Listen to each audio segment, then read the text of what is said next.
Winter once arrived very differently. No decorative lights, no music, no greetings, only nights growing longer than days, and fires burning lower inside small homes. In ages before electricity, before calendars hung on walls, people did not count winter by dates.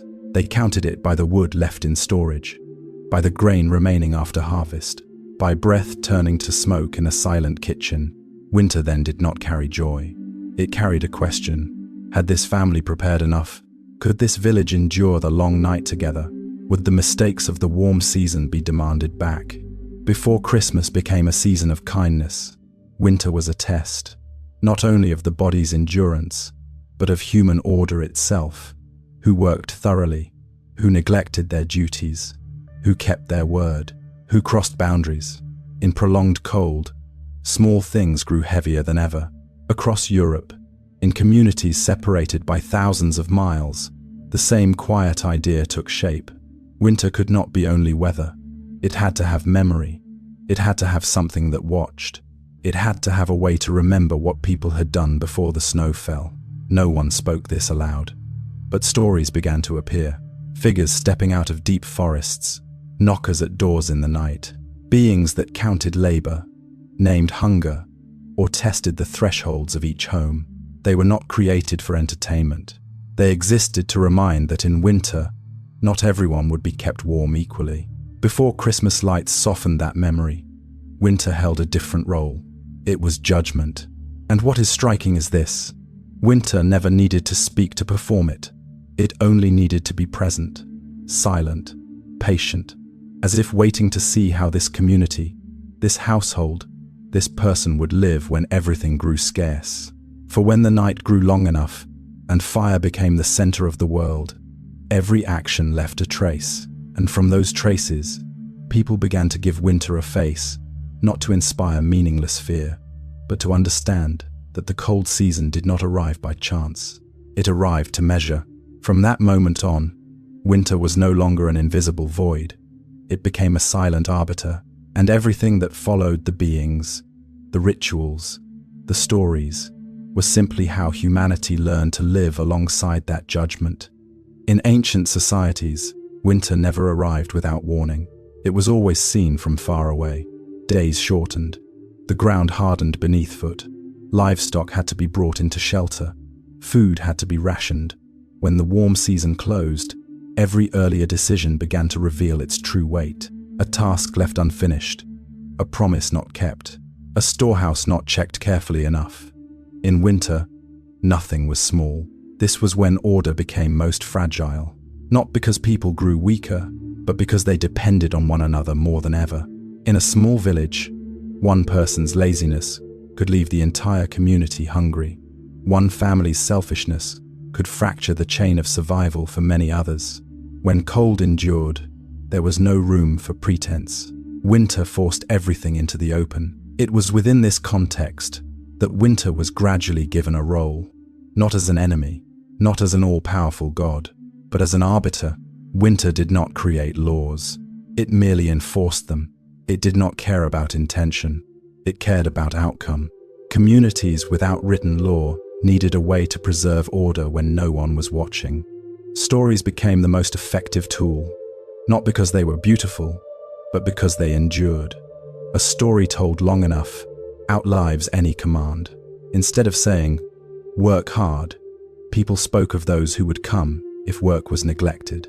Instead of saying, "Maintain order," they spoke of beings who never forgot.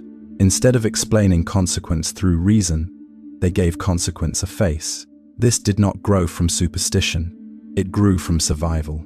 Winter had to be understood as a time when every action carried more weight than usual.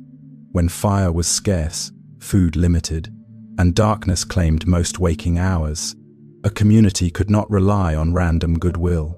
It needed a system that caused people to regulate themselves, even when no one was watching. And so, across distant lands, the same idea emerged. Winter was watching, not with eyes, but with memory. The memory of past winters, of villages that did not endure, of families that fell apart. Winter remembered everything, not to take revenge, but to repeat the test. year after year, until the lesson was learned. From within that space between fear and responsibility, the first winter figures began to step forward, not to kill, not to spread meaningless terror, but to ensure that boundaries did not dissolve when the nights grew too long. And in the mountains, where winter was harsher than anywhere else, that arbiter carried a name spoken softly, one that caused both light and shadow to pause when it was uttered. In the Alpine mountains, when winter seals the passes and pine forests fall silent, that name is never spoken on its own. It always comes after another. When St. Nicholas walks through the village to reward, a presence follows behind him, not alongside, not in opposition. It keeps its distance, as if light itself requires a shadow to be recognized. That presence is called Krampus. Krampus does not carry gifts. He carries consequence. In folk memory, Krampus is not the center of Christmas. He does not arrive to disrupt the celebration. He exists to complete it. When rewards are given to those who have fulfilled their duties, Krampus reminds the village that not every action can pass without leaving a mark. His form reflects that role. Half man, half goat, curved horns, black fur, bells and chains dragged across the snow. No explanation is required. His presence alone is enough. Because Krampus does not stand for blind cruelty. He stands for what the community has already agreed upon. There are limits. On Krampusnacht, when the sun has long disappeared and fire becomes the only anchor, men wear animal skins, carved wooden masks, and pull chains through the village streets. This is not meaningless disguise. It is the moment when the community turns to face the part of itself it prefers not to name. On that night, Krampus does not need to act. He only needs to be present.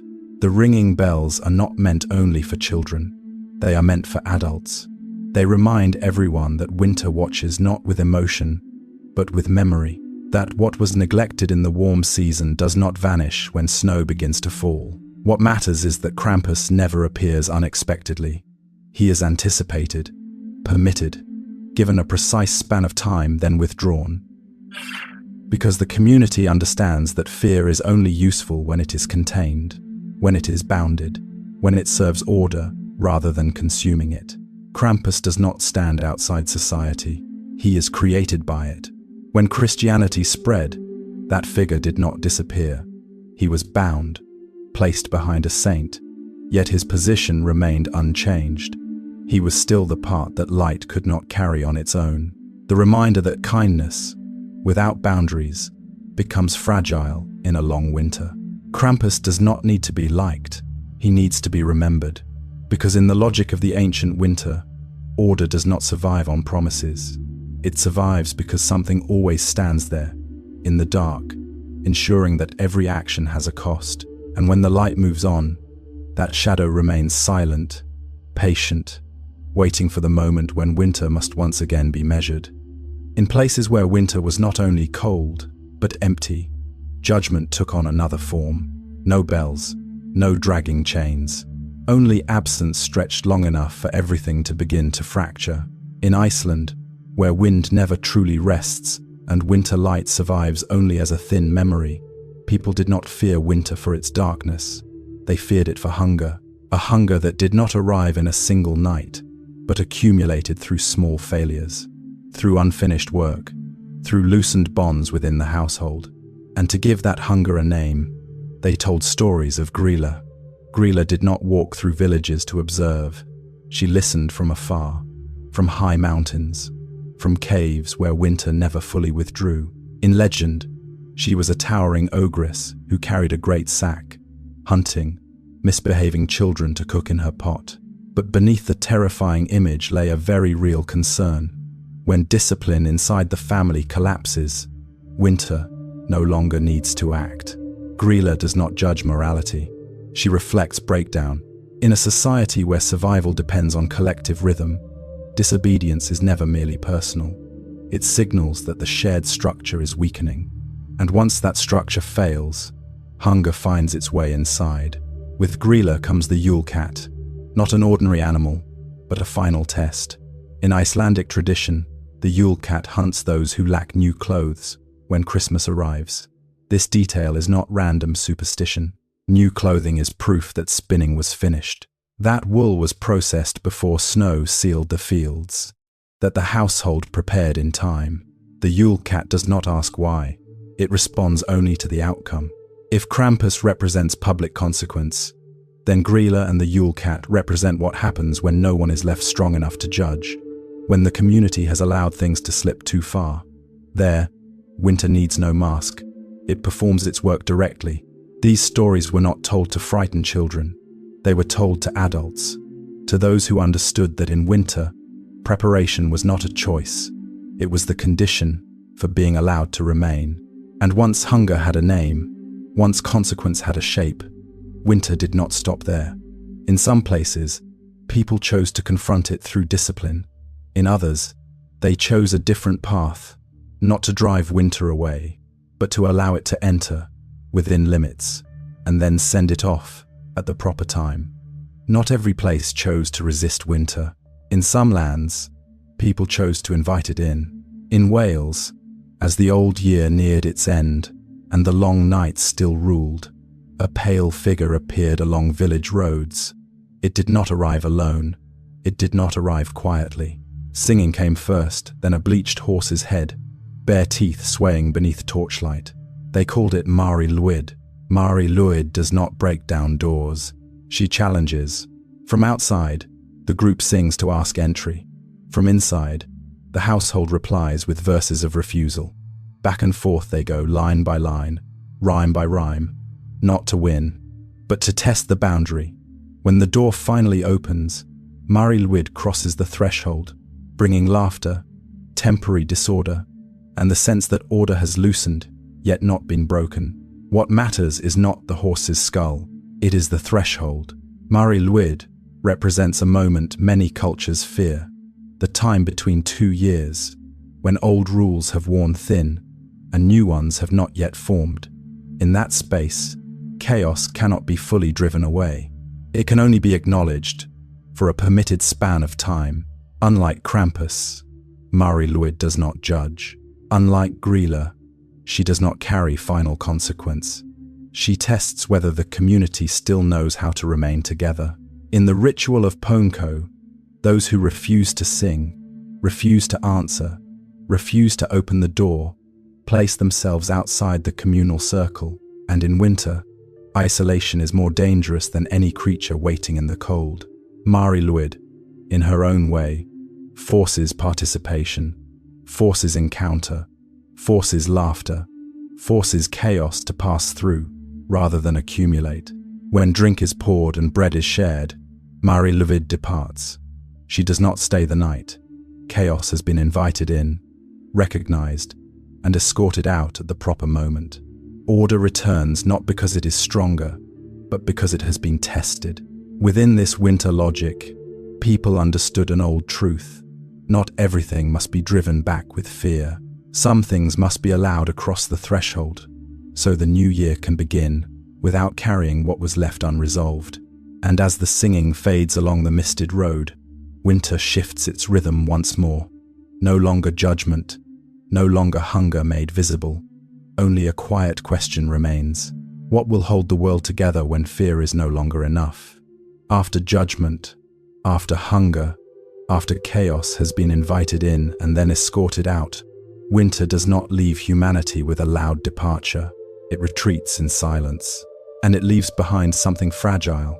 That space cannot be held by fear, nor can it be held by ritual. In some places, people believed the world was preserved by things so small they were easy to overlook, not by beings stepping out of darkness, but by actions that continued when no one was watching. The story of the Christmas spider emerges from that space. There are no high mountains, no ritual nights, only a poor house, a bare fir tree, and a winter longer than human endurance. When the family falls asleep, no one arrives to inspect, no one knocks at the door. There are no bells, no challenges. Only small creatures crawl out from the corners and do what they have always done. They weave, thread to thread, quietly, with no grand purpose, with no desire to be seen. By morning, light touches the webs covering the tree, And in that moment, the fine strands reflect like silver and gold, not through showy magic, only because light has found something capable of holding it. This story is not about reward. It is about continuation. The spider judges no one. It does not punish. It does not test whether the family is worthy. It simply does its work, even when there is no witness. In winter, that carries a different weight. When everything can stop from cold, hunger, or fear, continuing the smallest act becomes a way of keeping the world from collapsing. After the beings of judgment and consequence, this story exists like a slow breath. It reminds us that not every community is held together by fear. Some endure through quiet persistence, through actions that go unrecorded, through someone continuing to weave, even when there is no clear reason left to hope. In the ancient logic of winter, this is not naivete. It is the stage of repair, when chaos has been faced, when hunger has been named, when order no longer needs to be enforced from outside, but sustained from within. And from such small acts, winter truly begins to withdraw. Not because it has been defeated, but because people have shown they can still keep a shared rhythm, even when no one stands outside the door to remind them. When fragile threads hold light one more time, the winter story does not end. It simply steps back, waiting for the night to grow long again, to see whether those small things will continue. After the longest nights of the year, there is no clear moment when winter can be said to have ended. No bells announce it. No door closes behind the beings that once moved through the dark. Only a very slow shift. The roads that once echoed with footsteps grow quieter. Houses are no longer watched with guarded eyes. Rituals pause not because they were wrong, but because their role has been fulfilled. In ancient memory, winter is never defeated. It is passed through.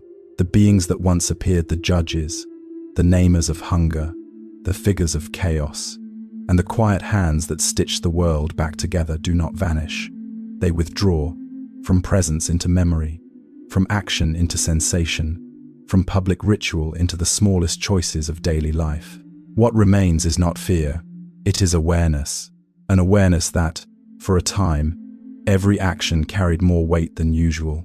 That preparation was not a habit, but a condition for remaining. That a community endures only when each person holds their part, even when no one stands outside the door to remind them. After Epiphany, order returns to its familiar place, but it does not return unchanged. It carries traces of what has passed, traces of a moment when chaos was invited in and then escorted out, traces of nights when the fire burned low, but did not go out because someone continued to do what needed to be done. This is how winter stories work. They do not end, they fall asleep, and as the world grows slightly warmer, as days lengthen just a little, people return to familiar concerns, work, weather, time. Yet deep within collective memory, the stories remain, waiting for the right conditions to wake again. Because winter, in this sense, never belonged only to the past. It is a recurring rhythm, a test repeated not to punish, but to see what has been preserved and what has been released. And when the fire lowers once more, the old question does not need to be spoken. It was already there, quietly waiting, just as winter always does. In the end, what remains is not the names of the beings, not the masks that have been put away, not the bells or the fading footprints in the snow. What remains is the silence. When winter withdraws, it does not leave behind a conclusion. It leaves a slower breath in the world, a morning when the light lingers a little longer, an evening when the fire is no longer the only center of the room. Life continues, but not exactly as before. Winter stories were never meant to stay in the foreground forever. They were created to appear at the right moment, when order needed reminding, when preparation became a matter of survival, when a community required a way not to fracture under the weight of scarcity and quiet. They arrive, they do their work, then they step back. In the modern world, winter rarely carries the same weight it once did, yet the underlying sensations remain. Periods of uncertainty, moments when everything feels more fragile than usual. And in those moments, the old stories still find their place not as belief, but as living memory. Memory of how people once crossed the long night, by setting limits, by holding responsibility, by allowing chaos to pass through, but not to remain, and by continuing small acts, even when no one is watching. These stories do not ask to be believed, they only ask to be remembered. Because within that memory, people find a very old map, not a map of places, but of living, a way of remaining together when everything grows colder, slower, and quieter. When the fire burns low, darkness does not disappear. It waits patiently like something that has been invited in before and then escorted out. Winter, in this sense, is not an enemy. It is a mirror brought forward only when needed. And when the next winter arrives, whatever form it takes, these stories will not need to be retold from the beginning. They are already there, in caution, in preparation, in the way people keep one another close to the fire, even when no one speaks aloud. The fire dims, the night stretches long, and somewhere, deep within memory, winter listens again, not to judge, but to see what will be kept when the long night returns once more.